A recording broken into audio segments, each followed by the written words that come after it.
Hey gardeners, thanks for joining me in the garden today. What on earth has me in the cornfields?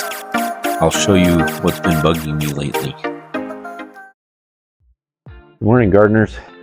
Well, thanks for joining me today in the garden. We're going to be doing a preemptive strike.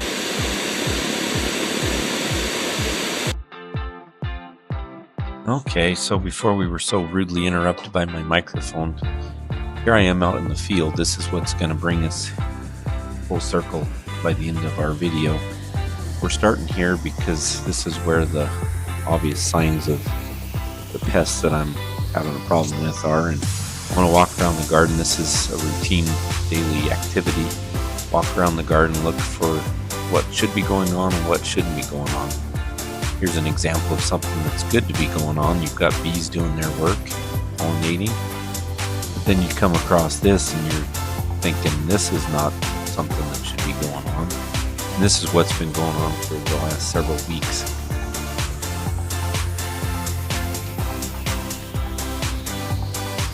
But here the hollyhocks are being riddled and chewed up, and it's grasshoppers that are eating these things.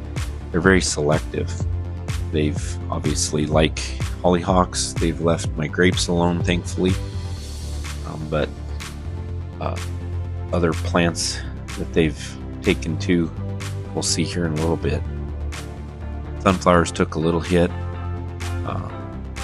but not bad. Some plants are completely untouched.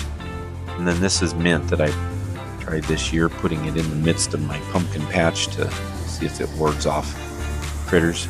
But as I'm out doing routine things, like here I am, watermelon patch, spreading out the vines, getting more space with directing the vines.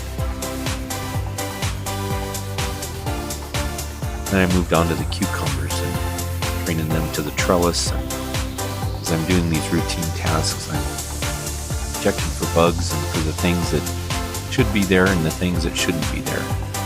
That's a good practice to do with your garden, is just to be mindful of what's going on with it.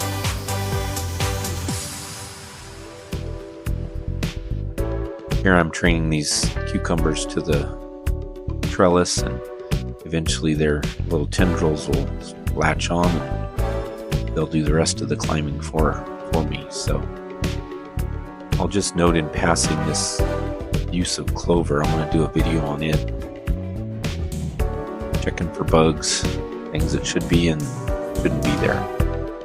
Another good opportunity to make sure things are going right when you're watering. Here I'm watering the blueberries, not native to Colorado. There's some extra measures to take with blueberries. The blackberry bush is sort of sprawling. It had some grasshopper damage. The iris that are right there had much more.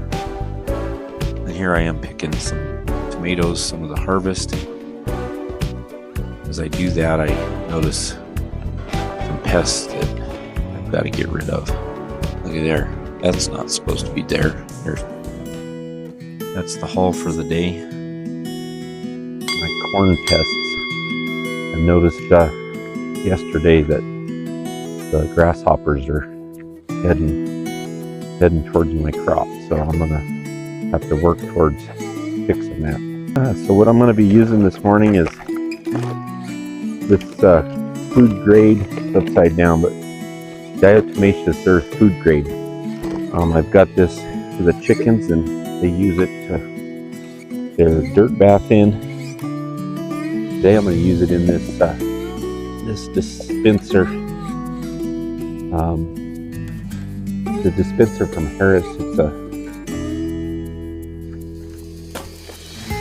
I tried this out last night and it worked pretty good. Well, go take a look. As you can see, the corn is doing pretty good. I noticed yesterday when I was out looking at this that there were some grasshoppers of various sizes. The big ones, it's unfortunate this isn't going to do much to them. But the small ones, which there were a number of those, it will. So diatomaceous earth will basically act as a dehydrant. It'll dehydrate these small these small, softer bodied bugs. So we're going to powder these baby corn and hopefully give them a long life.